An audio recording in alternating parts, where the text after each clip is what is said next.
안녕하세요.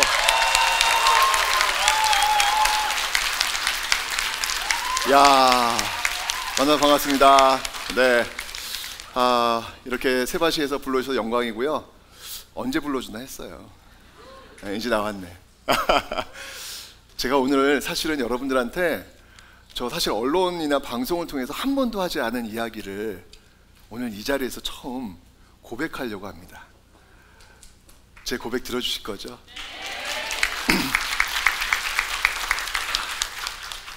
자랑스러운 고백은 아니기 때문에 너그러이 들어주시기 바랍니다. 제가 1990년도에 대학에 들어갔습니다. 근데 그때는요, 아직도 1987년 6월 민주화 운동의 그 여진이 남아 있었어요. 여전히 시위가 지속되었고 또 시위도 과격했고 그런 모습이었죠. 근데 제가요, 이 고등학교 때 어떤 생활을 했냐면 참 이거니 제가 고등학교 완전 범생이었어요.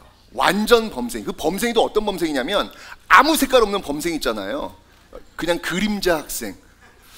게다가 저는 철저한 반공 교육을 받고 자란 그런 학생이었습니다.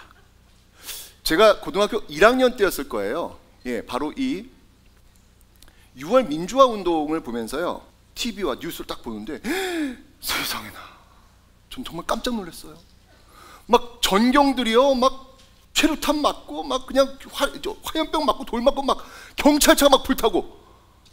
저는 그 시위하는 사람들이 그렇게 나쁜 사람들이라고 저는 생각을 했습니다. 저 나쁜 사람들이 왜 저렇게 나라를 혼란스럽게 만드는 거야? 고등학교 1학년 반공소년의 모습이었습니다.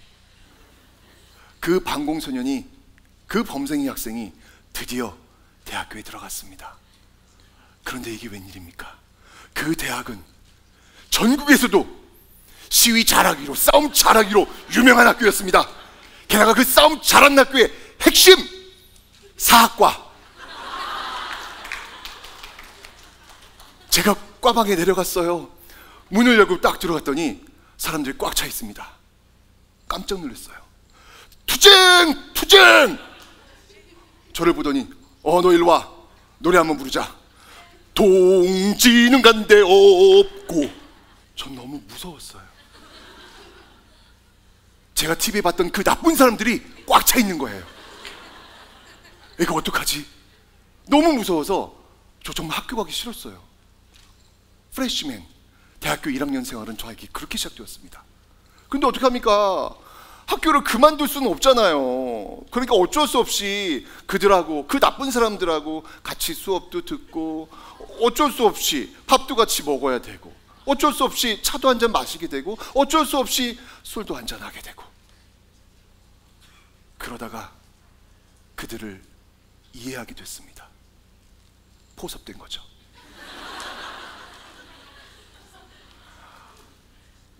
그 나쁜 사람들을 통해서 저는 6월 민주화 운동의 또 다른 모습을 알게 되었습니다. 그 나쁜 사람들을 통해서 5.18, 그 광주의 아픔을 저는 비디오로 처음 봤습니다. 너무 아파서 막 울고 싶은데도 울음이 안 나오더라고요. 너무 아파서. 그런데도 저는 그들과 함께 할 수는 없었습니다. 그들을 이해했음에도 그들과 함께 할 수 없었습니다.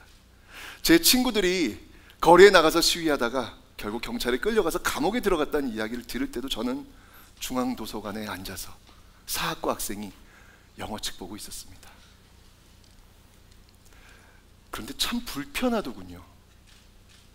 그때 제가 처음으로 역사 앞에 서보게 되는 겁니다. 저의 첫 경험이었습니다. 첫 경험은 정말 아프더군요. 제 친구들이 이렇게 지금 끌려가고 있는 상황 속에서 나는 무엇을 해야 되지? 나 어떻게 살아야 되지? 라는 그런 고민을 처음 해보게 된 그 순간이 바로 그때였습니다. 역사 앞에 선다는 것.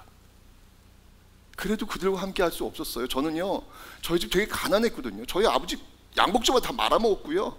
그래서 복도방에 책상 하나 갖다 놓고 겨우겨우 생계를 연명하는 그런 집안의 자식이었습니다. 저 살아야 됩니다. 저 생존해야 됩니다. 저는 그들과 함께 했다가 저 그럴 때 감옥 가면 어떡해요? 감옥 데려가지도 않겠지만. 그래서 그때 역사 앞에서 제 나름대로 약속을 했어요. 어찌 보면 도피처고 어찌 보면 자기 합리화죠. 저에게 그렇게 이야기를 했습니다. 태성아, 일단 지금은 공부하자.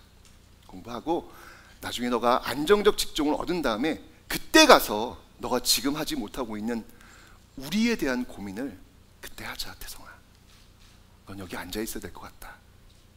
그렇게 제 대학 생활이 흘러갔습니다. 창피하죠? 그렇게 해서 제가 교사가 됐고요. 그리고 분필을 잡고 한국사를 알리게 됐습니다. 그런데 계속 교사 생활하면서도 너무너무 매일매일이 불편한 거예요. 내가 대학교 때 내 역사라는 그 거울 앞에서 내가 내 스스로에게 약속했던 것을 나는 하고 있는 걸까? 라는 그 생각이 끊임없이 저를 짓누르더라고요. 그래서 그때부터 저는 제 스스로에게 약속했던 것 같아요.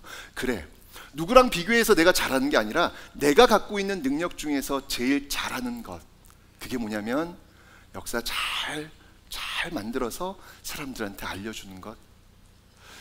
그렇게 해서 나도 한번 우리를 위해서 한번 뭔가를 한번 해볼 수 있지 않을까라는 그 다짐을 그때서 하게 되었습니다. 2001년도에 EBS에서 무료 강의를 시작했고요. 그리고 저 사실 1월 달에 학교 그만두었습니다. 그런데 지금도 저는 무료 강의를 하고 있습니다. 이제까지 제 누적 수강생이 500만 명이 넘습니다.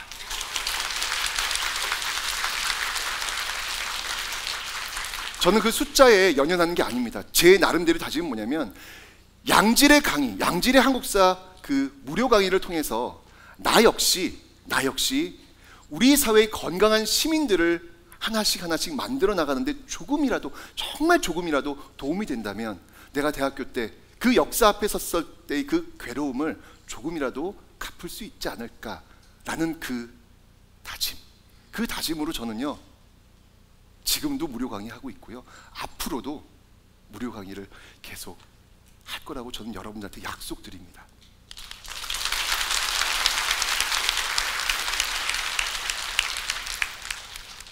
역사를 이렇게 만나다 보니까 정말 대단한 분들은 늘 역사 앞에 서 봤더라고요.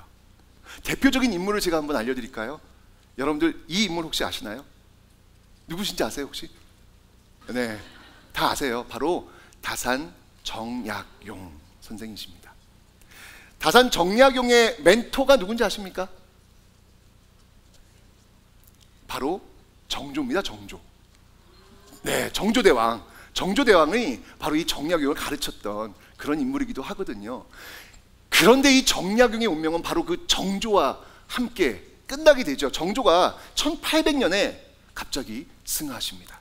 정약용은 나락으로 떨어지게 됩니다. 결국 그는 죄인이 되어서 유배 생활을 떠나게 되죠. 유배 생활을 얼마 정도 하신지 아세요? 맞습니다. 무려 18년 동안 합니다. 엄청 긴 시간이죠. 그런데 더 놀라운 사실, 그 18년 동안 이 정약용이요 책을 무려 500여 권 이상의 책을 씁니다. 저도 책 써봐서 합니다. 1년에 책 한 권 쓰는 거 고통스러운 일입니다. 굉장히 어려운 일입니다. 그런데 그는 18년 동안 18권도 아닌 무려 500여 권의 책을 써냈습니다. 왜 그랬을까요? 할 일이 없어서, 시간 많으니까. 그 이유를 그가 그 아들에게 편지를 통해서 밝힙니다. 그런데 그 내용을 알면요 정말 소름 돋습니다. 그는 그 아들에게 편지를 쓰면서 이렇게 이야기합니다. 나는 패족이다. 자신 스스로 나는 패족이다. 망한 가문이라는 얘기예요. 우리 집안 끝났다는 이야기예요. 나는 패족이다. 그러면서 아들한테 얘기해요. 아들아, 우리 집안 패족이야. 우리 집안 패족인데 우리 집안 이 패족의 모습을 그래도 이어나가려면, 우리의 흔적을 남기려면 어떤 일이 있더라도 학문을 통해서 우리의 흔적을 남겨야 된다 라고 아들에게 간곡히 편지로 답합니다. 이건 무슨 말이냐면요, 이 정약용이라는 사람이 18년 그 유배 생활 동안에 그 많은 기록을 썼던 이유, 500여 권 이상 되는 책을 썼던 이유는 바로 이거예요. 내가 만약에 이 기록을 남기지 않는다면 역사 앞에서 나는 과연 어떻게 평가될 것인지 이 사람은 끊임없이 고민했던 겁니다. 내가 만약 나의 기록을, 나의 흔적을 남기지 않는다면 나에 대한 모습은 모두 검찰의, 당신 형조였겠죠, 검찰의 공소장의 그 몇 줄짜리 죄인의 낙인으로 나는 남을 것이다. 정약용은 역사 앞에서 정확히 자신의 모습을 바라보고 있었던 거예요. 그 몇 줄짜리 죄인 정약용의 모습이 아니라 이 시대의 고민, 이 시대의 변화를 위해서 애썼던 정약용으로 그는 남고 싶었던 겁니다. 역사 앞에서 그는 약속했던 거예요. 그 죄인 정약용이 아닌 바로 개혁가, 사상가 정약용으로 남기 위해서 그는 그의 흔적을, 그의 몸짓을 그 500여 권이나 된 책에 남기고 또 남겼던 것입니다. 역사 앞에 선다는 것은 바로 이런 겁니다. 정약용은 정확하게 역사가 무엇인지, 역사가 나를 어떻게 기억해 줄 것인지를 끊임없이 고민하면서 옷깃을 여미면서 역사의 거울 앞에서 물어보고 또 물어봤던 것이죠. 지금 정약용은 죄인 정약용이 아닌 실학의 집대성, 대학자, 사상가, 개혁가로 우리에게 정확하게 기록되어 있습니다. 역사 앞에 서 있었던 인물 정약용이었습니다. 혹시 우리의 외교권을 강탈당했던 사건 아십니까? 어떤 조약에 의해서죠? 그렇죠, 잘 아시네요. 을사늑약입니다. 그 을상일 때 이토 히로부미를 도와줬던 을사오적이 있습니다. 여기 오신 모든 분들은 나라의 외교권을 팔아먹는 데 앞장섰던 그 을사오적을 전부 기억하고 계시리라 믿습니다.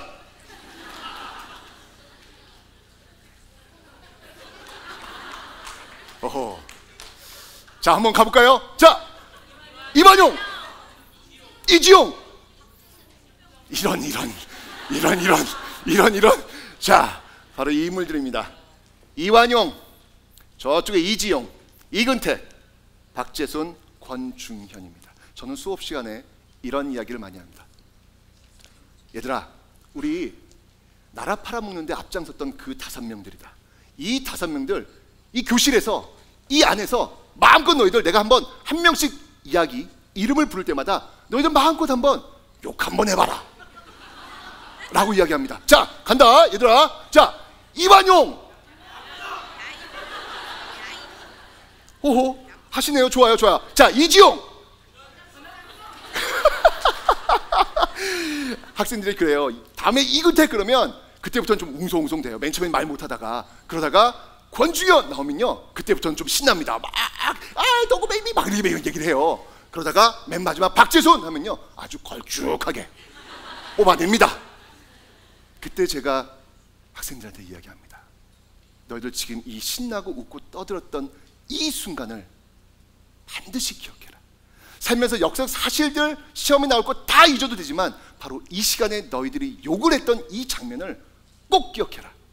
너희들이 나중에 사회에 나가서 너희들도 언젠가는 선택해야 될, 책임을 져야 될 그 순간이 올 거다. 그때 너희들이 이 수업 시간에 했던 너희들의 그 모습을 기억해라. 여기 있는 이 을사오적은 죽었지만 그들은 죽지 못하지 않니? 역사 시간마다 이렇게 끊임없이 이렇게 세우면서 그들에게 역사의 단죄를 내린 너희들의 모습을 기억해라. 너희들이 역사 앞에서 어떤 선택을 내려야 되는지 잊어서는 안 된다. 오늘의 시간은 그런 의미가 되어야 된다.